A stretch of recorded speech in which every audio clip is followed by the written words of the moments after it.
ગુજરાતમાં કોંગ્રેસે 7 ઉમેદવારો જાહેર કર્યા અને જેને લઈ શક્તિસિંહ ગોહેલે આપ્યું છે નિવેદન। કોંગ્રેસને જીતાડવા ગુજરાતની જનતાને શક્તિસિંહ ગોહેલે કરી છે અપીલ। આ સાથે જ ગુજરાતમાં કોંગ્રેસની જીતનો આશાવાદ પણ વ્યક્ત કર્યો।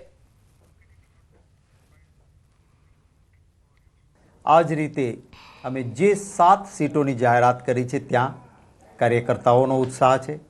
એક સમન્વય કરવાનો પ્રયત્ન કર્યો છે કે જ્યાં લોકસેવા માટે તત્પર ઉમેદવારો કામ કરે, લોકોની સેવા કરે, માત્ર સત્તાલક્ષી રાજકારણ નહીં, સેવાલક્ષી કામ કરવાની તત્પરતા રહે।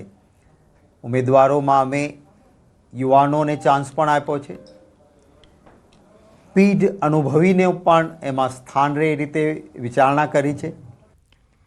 અમદાવાદના ધોલેરામાં પીએમ મોદી વર્ચ્યુઅલી જોડાશે। દેશના પ્રથમ સેમિકન્ડક્ટર વેફર ફેબ પ્લાન્ટનું ભૂમિપૂજન કરશે।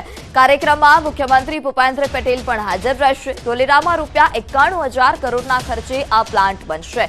ઓટોમેશન, ડેટા એનાલિટિક્સ ઉપરાંત એઆઈ આધારિત ચીપ બનશે। ધોલેરા ખાતે ₹91,000 કરોડ ખર્ચે સેમિકન્ડક્ટર વેફર ફેબ પ્લાન્ટનું ભૂમિપૂજન। સેમિકન્ડક્ટર ફેબમાં મહિને 50,000 વેફર ફેબ બનાવવામાં આવશે।